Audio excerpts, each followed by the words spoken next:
seconds away on Studio 5. All over the world say,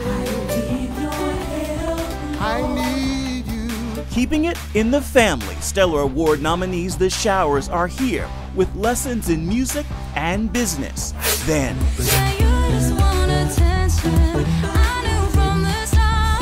it's go time for the Pentatonix. The a cappella group is here to drop new music and begin a new tour. Plus, hi, I'm Caroline Found. I'm a 5'8" setter. See why Hollywood is shining a light on this girl's amazing life in Studio 5, starting now.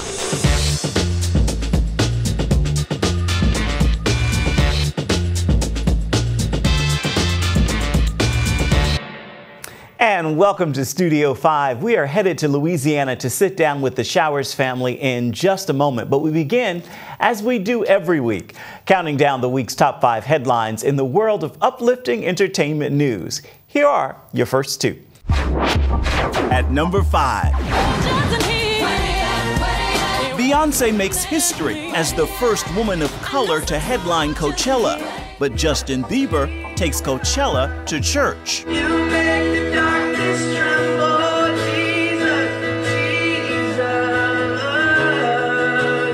Though he wasn't on the official lineup, he made an appearance at an event at the festival Sunday morning and led the crowd in worship.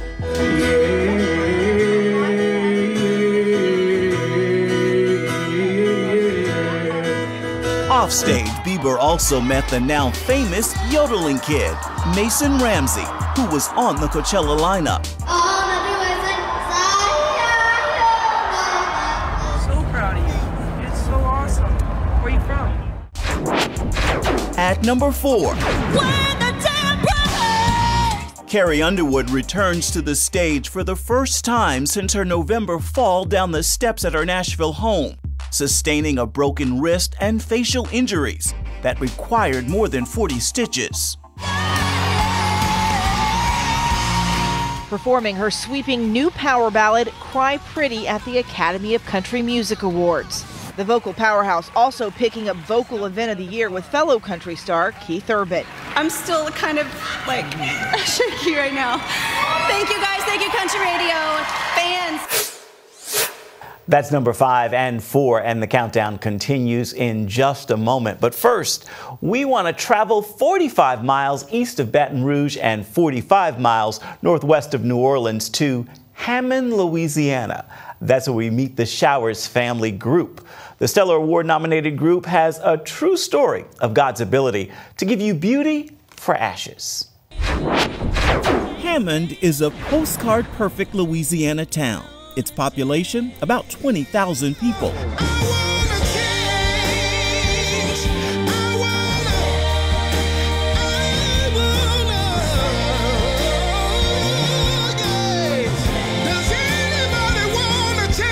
Gospel recording artists, the Showers family group, are among the city's most famous homegrown residents. And they're just 7 of Bobby and Oraline Showers' 10 children. My dream was to have 2 girls and 2 boys. And I was blessed with 2 girls and 2 boys. But because of being married to a preacher, saved, sanctified, filled with the Holy Ghost, and he just believed in being fruitful and multiplied, you know, and then like, he didn't realize he was being fruitful, but the Lord didn't tell him to have them all. So I just was an obedient wife. We sat down with mom, dad, and children following Sunday services. Thaddeus is the youngest, but doesn't sing yet. It's there. I can do it, man, but it's a lot of people like Tiffany, and she don't think I can do it.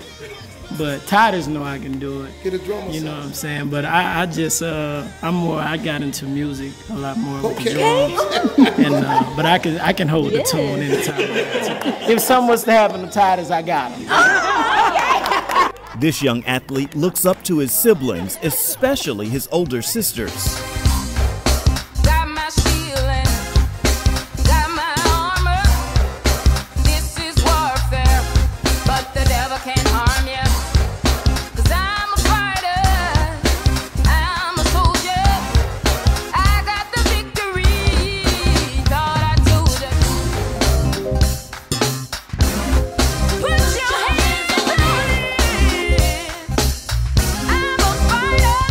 ideas, great business minds. It's more than singing. Like, my sisters are like so educated. They help you with anything, saving money, relationship advice, everything. They like just know, like they gonna tell you no, this, that. Like, they just help you with everything. This is more than just singing, and they help you with life in general. The Showers aren't just singers. Away from the stage, the siblings run their own businesses across their hometown and even work for each other. What are some do's and don'ts when you see the police lights behind you? Teaching young people to operate trucks, training medical professionals, running recreation centers, after-school programs. And at the heart of it all is Regina. She's the oldest, manages the group, the family's record label, and runs 2 of her own businesses. I am very much aware of the strides that have been made, and just thank God for it, because I didn't know what I was doing. I just swam, and God gave me my life jacket, and I survived. The entire Showers family survived a major loss just 1 year ago.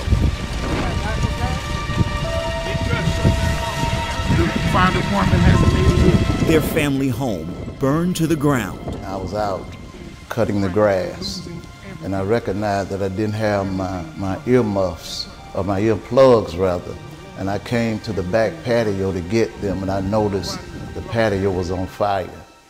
And I immediately said that I'm gonna go around and get the hose and put this out, but by the time I got around the house, the fire had spread it. And I immediately got my hollered for my son and wife to get out. It was a test of our faith, because that was my mom's dream home, and she always said that the Lord was going to bless her with a home, and where we came from and then where God has brought us, then to see it go up in the flames. It was truly a tragic experience, but you know, God still made a way out of no way, and he's going to do something bigger and better, just like he did for Job. David was a lemonade maker. Dad Showers' 30 years of sermon notes were the only items that didn't burn, and he used them to preach the very next Sunday. I could go forward because I saw God in all of it. If I had not seen him in it, I could not have gone through it. I need you. I need you. All over the world say, I need your help, I need you. I need you. The fire even gave birth to new music and new life for the Showers family group in the middle of the ashes. I was contemplating folding A&P Records because a lot was going on that week. So I was contemplating just giving it up, letting the music do what it do, and whatever transpires, I was gonna give up. But the Lord spoke through fire and said, oh, you're not gonna do nothing. When I say you gonna give up, that's when you gonna give up. And construction is underway on a new Showers family home. And these are just a few of the snapshots of the progress since our visit. And the Showers family has released 2 albums. Both have earned Stellar Award nominations. You can find The Showers and The Journey wherever you purchase your music. Up next, here on Studio 5.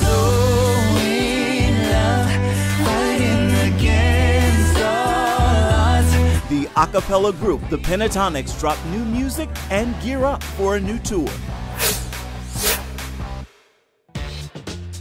And welcome back to Studio 5. The countdown of the best headlines in uplifting entertainment news continues right now. Here's number 3. At number 3, and just in time for Earth Day Sunday.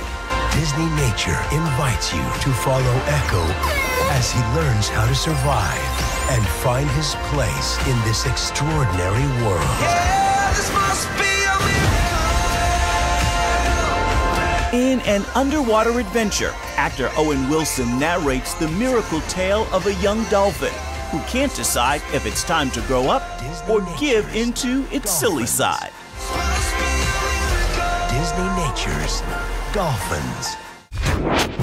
At number 2, Hidden Figures was a hit at the big screen. When the capsule moves from an elliptical orbit to a parabolic orbit, there's no mathematical formula for that. Now the story of NASA's once unsung black female mathematicians could be coming to the small screen. Variety is reporting National Geographic is developing a television series inspired by the film. You have identification on it? Yes, sir. Yes, sir. We're just on our way to work at Langley. NASA, sir. We do a great deal of the calculating, getting our rockets into space. All three of you? Yes, sir. Yes, officer. NASA? That's something. I had no idea they hired. There are quite a few women working in the space program. The 2016 movie starring Taraji P. Henson, Octavia Spencer, and Janelle Monáe was nominated for 3 Academy Awards and earned $235 million worldwide. And that leaves only one more headline in this week's countdown. Right now, we want to turn to the new music files. The Pentatonix added a new bassist, Matt Sally, in October, and it is already go time for the a cappella group, with a new tour scheduled for July and a new album. I sat down with the group just as the project was released last week. Here's a sample of why the Pentatonix is what's playing in my ear.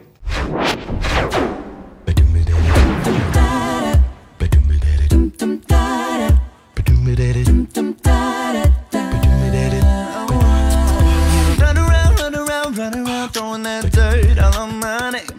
'Cause I knew that I'd call you up, baby.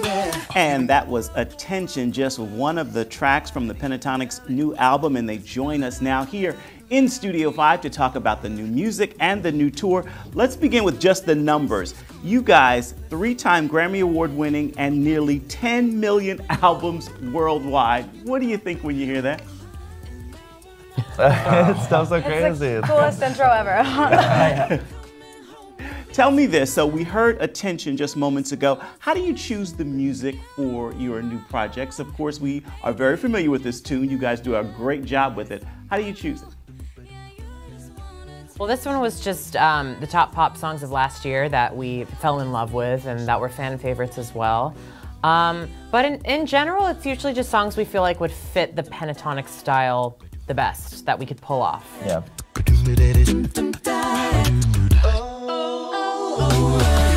So you're kicking off your tour in July. Are you excited to hit the road? Oh yeah. Very excited, yeah. We feel like, I feel like it's been a while since we've done a tour like this. Yeah, and tour is always so much fun, meeting the fans, putting the face with the Twitter handles and the YouTube comments, and their energy gives us energy. It really is an incredible feeling. Tell me about the fans. From what I can gather, you guys have some pretty amazing fans. Oh yeah, the Yes, best. literally the best. They're such a community, they're so sweet, and they're insanely supportive. Yeah, but you're not coming home with me tonight. I'll post on Instagram like one thing about like liking a certain food, and then I'll get like 15 of that food at the next show. They're just like so sweet and want to make us happy. It's just really cool. Tell me this, so the tour starts in July, and of course it extends, and you guys traveling the world. How do you stay motivated to keep going? That's a long journey. I don't know, there's so much great music out there that we still feel like we haven't tried. There's so many artists that we haven't collaborated with who we'd like to collaborate with. So there's just more new, interesting things that I think we'd love to pursue as we continue doing this. And being an artist, trying to get momentum and have success is like virtually impossible. It doesn't happen to very many. And so I think we're all just very grateful that we get to live our passion every day in a professional way. Yeah. And so we just want to keep the momentum going. We like don't want it to stop. You guys have had an amazing journey thus far. Can you tell me sort of an out-of-the-box moment where you're staying there sort of amazed that I can't believe I'm here? Oh my gosh. We've had a lot of those. So many of those. I mean, one that comes to mind is when we sang with Stevie Wonder on the Grammys, because we sing with him and then immediately afterwards we give Ed Sheeran his first Grammy for Song of the Year. And so just those two things happening at one time is very, very surreal. Where are we right now? Yeah, like how? Thank you so much for your time. Really excited about the tour and your music. Really appreciate you being here. Of course, thanks for Thank having you. us. You've heard a sample of the music here, and you can hear the Pentatonix live in July when they head out on a 39-date North American tour. Still ahead on Studio 5. If we run the board, we got a shot at state. Meet the real-life inspiration for Helen Hunt's latest film. As a coach, when did you realize you had a big story here? Coach Kathy Bresnahan shares the miracle season. And welcome back to Studio 5. We have made it to the final headline in this week's countdown of the best headlines in the world of uplifting entertainment news. At number 1. Kendrick Lamar has gone where no other rapper has gone before, winning the Pulitzer Prize for Music. His critically acclaimed and Grammy-winning album, Damn, just became the first rap album to score the prestigious honor, the committee saying in part because it, quote, offers affecting vignettes capturing the complexity of modern African-American life. Until now, the award has always gone to classical and jazz albums. I feel great about the reception of that album. I ain't catch the preacher thing because majority of the album is me talking about my faults, especially on records like You Ain't Got a Lot to Kick It, Black of the Berry. All these are therapeutic songs for me.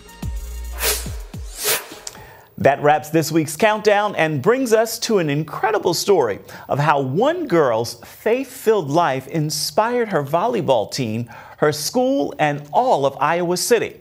Even Hollywood is taking notice. In case you missed it, here's a look at the film, The Miracle Season.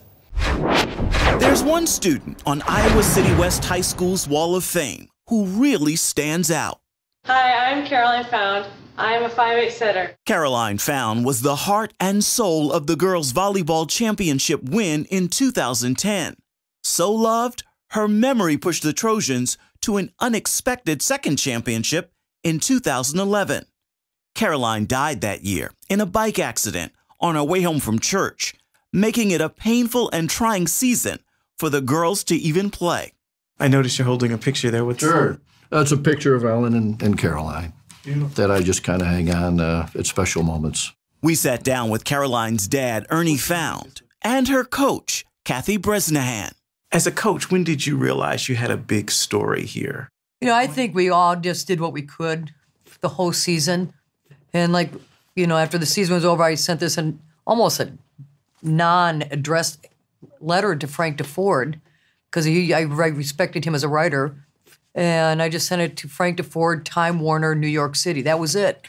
And for me, it was just cathartic to write because I was so proud of my players. And it was the first time I felt like I could really let my emotions out. Yeah. And he got it and called me. That call from the celebrated sports writer led to a national story on the small-town Iowa team, a book by Coach Kathy titled The Miracle Season, and now a major motion picture. Then I heard this annoying voice in my head, Caroline's voice. Do work today, son. With everything going on in her life, she played volleyball.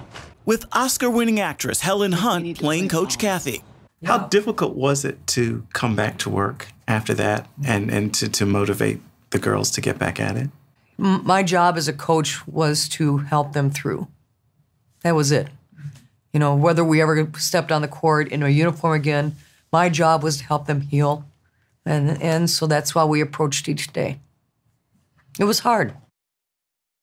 It was twice as hard for Ernie. His wife died of pancreatic cancer not long after they buried their daughter. Ernie, you lose your daughter and you lose your wife within weeks. At one point, we hear your character in the film say, God hasn't exactly shown up for me. And then at another point, we hear you say, I think it's time for me to express some long overdue thanks. What happens in the transfer? Yeah, quite honestly, God hasn't shown up for me. That was Hollywood. That was a script. That was never something that entered my mind because I felt his presence in a variety of ways. Can I interject quick, too? Because the night of his wife's visitation, you know, and he said, I'm so sorry, Ernie, and he just grabbed me and he said, Brez, my life has been blessed. So he felt God was there the whole way. He never wavered from that. I think it's time for me to express some long overdue thanks. I've been so angry. I know. But to have had the life that I did with Ellen.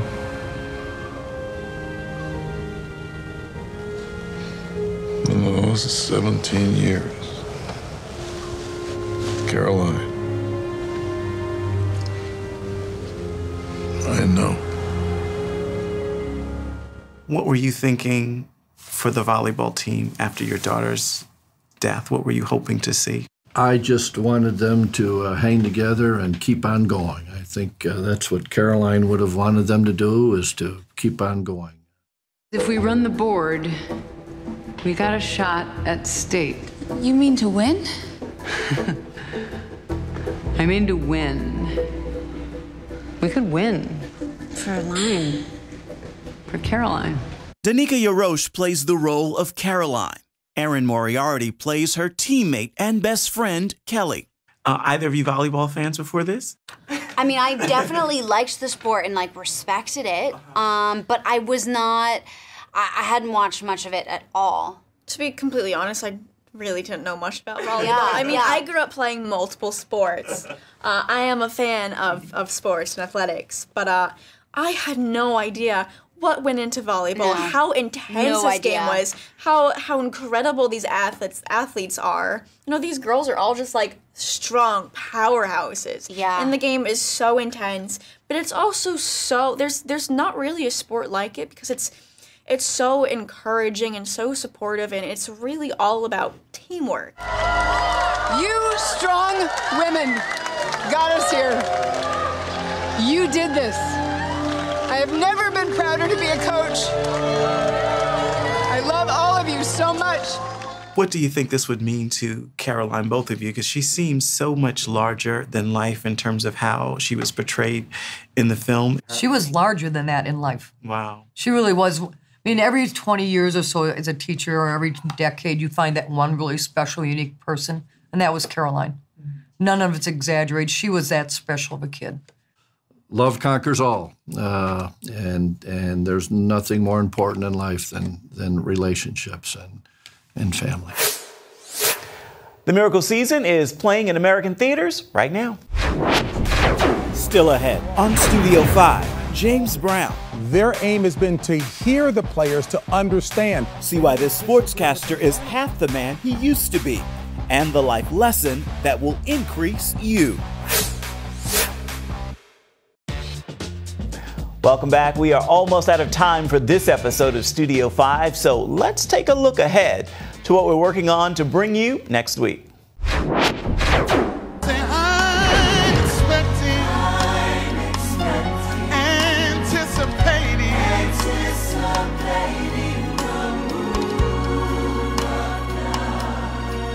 And if you feel like I feel tonight, you say we won't be satisfied. The title of your new book is called It's Happening. Yes. What is it that's happening? An outpouring of the Spirit of God is taking place in our church. That's also known in many circles as revival. That's what's taking place in our church. And as a result of that revival, we've seen a number of things take place. A lot of miracles have taken place. Over 200 in an 18-month span. Hope you'll join us for that and so much more come next week. As for this week's show, we are giving the final word to sportscaster James Brown, who has shed more than 80 pounds of weight. We asked him for the lesson in that journey. Proverbs 3, 5, and 6 says, trust in the Lord with all of your heart, lean not into your own understanding, but in all of your ways acknowledge him, and he will direct your paths. I had been wanting to lose weight for a while, trying ways that I thought would work, tried a number of different programs, limited success, modest success. But it wasn't until I found this particular program, NutriMost, that was founded by a Christian doctor. And what encouraged me when I read his bio doing my due diligence, it said that his belief is that God wants all of us healthy and to live an abundant life, which is why Jesus Christ came here. I came here that you would have life and have it more abundantly. And while I certainly wanted to be healthy for my wife, for my grandkids, for my family, to serve Him. So I try to follow the principle that is in Matthew 6:33, seek ye first the kingdom of God and His righteousness, and all these other things will be added unto you. So I said, Father, I want to do this to be as healthy, a servant for you, an ambassador for Christ. That's first and foremost. Everything else will be beneficial from that. And when I did that, that's when the weight started falling off. So the lesson is, if you do it to His glory, He will make it happen. Thank you, James Brown. That is a great final word for this edition of Studio 5. We'll have much more of our conversation with him in a future edition of the show. Until that time, and until next time, be sure to connect with Studio 5 on Facebook and Instagram for content you won't find anywhere else. You can also reach out and touch me at Ephraim Graham on Instagram, Facebook, Twitter, and Snapchat. And then I invite you to come on back and see where Studio 5 takes you next week. Bye-bye, everybody.